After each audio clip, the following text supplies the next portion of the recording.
my job on Ghost Recon Phantom is as the lead animator. I create character animations, I make our characters move, reload weapons, jump over things, take cover. The game wouldn't work without animations, and the animations wouldn't work without the code. It's a friendly, constant battle to make sure that we get things working properly. Actually, I'm kind of surrounded by programmers. I work really closely with them. So yes, Kelly poke me all the time. So we have a new animation, we need to put it in the games. My job is to make sure that we only need a small tweak, small adjustment, so the animation works well even with the new characters and new assets.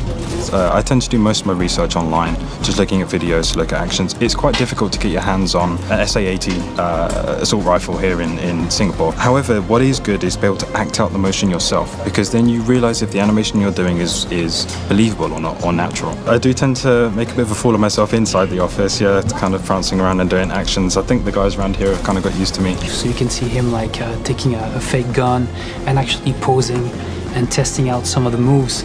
And it's kind of funny, but it's very useful. I've been working with Kelly like all these years for movements, and I need to have this exact sound with his animation, and it all comes to these batches, game design, animation, then sound. Whenever I'm in the planning stage of doing an animation, I will call over Beige and I'll explain what I want the character to do and what I imagine the character is going to be doing. So it gives him a bit of a heads up so that he can be thinking about audio-wise what he's going to do and start to prep for that. Once I've finished the animation, I sit back down with him and show him through, and then he takes over and adds all the good stuff. Well, sound design is paramount for any game really, but Ghost Recon Phantoms in particular, because it really adds to the sense of immersion. That you really feel like you are on the battlefield with your teammates fighting for the win. For Ghost Recon Phantoms, all the weapons start in Nicole's great list of guns. So we start processing by, editing, adding effects, making it loud, making it distinct from the other guns. And we hook it up with the artist's 3D model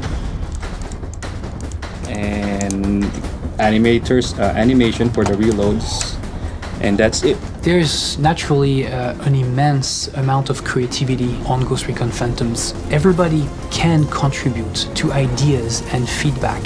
Beach is constantly assaulted by people who come back to him and tell him, oh, you've made that change, you made this change, you've added that piece of music, you've added this feedback.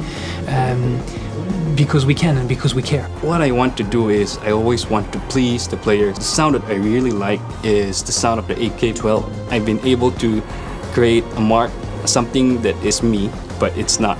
Something like a blend of both, and that makes me very proud. The slightest mistake has an immediate impact and an extremely long-term memory. People remember you for what you've done,